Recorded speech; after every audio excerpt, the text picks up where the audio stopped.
ત્યારે સત્તાના મદમાં એના અહંકારમાં જનતાને લૂંટવાનું પાપ એ દેશમાં એ રાહુલજીએ અને રાજ્યમાં કોંગ્રેસના નેતૃત્વમાં થયું છે.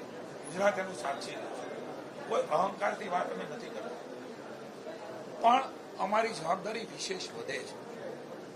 એ રાજ્યસભા હોય, લોકસભા હોય, ધારાસભા હોય, સ્થાનિક સ્વરાજ્યની ચૂંટણી હોય, વારંવાર ભારતીય જનતા પાર્ટી ઉપર ભરોસો મૂકીને ચૂંટે છે. ત્યારે એક કાર્યકર્તા તરીકે, એક મંત્રી તરીકે, જવાબદાર આગેવાનો તરીકે અમારી જવાબદારી વધારે વધે છે. વિનમ્રતા સાથે વધારે વિકાસના કાર્યો, જનતાના કલ્યાણના કામો, ગરીબ કલ્યાણકારી યોજનાઓ એ જનતા સુધી પહોંચે એના માટે વધારે સંકલ્પ બળ એ અમને આજની આ ઘટના, આ ચારે અમારા રાજ્યસભાના સભ્યો એ વિનરિત થવાના છે ત્યારે એક નવું બળ અમને પૂરું પાડશે અને એના આધાર પર જનતાની વધારે સેવા એ અમે કરીશું.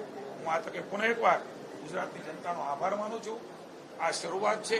આવનારા સમયમાં પાણી વગર માછલી તરફડે એમ કોંગ્રેસ એ માત્ર સત્તા વગર તરફડતી હોય એ પ્રકારના દ્રશ્યો, એ પ્રકારની વાતો, એ પ્રકારના જનતાને ભડકાવવાના પ્રયાસો એ સતત વિપક્ષ કરતું રહ્યું છે. પણ ગુજરાતની શાણી જનતા ક્યારે એમની વાતમાં એવું નથી.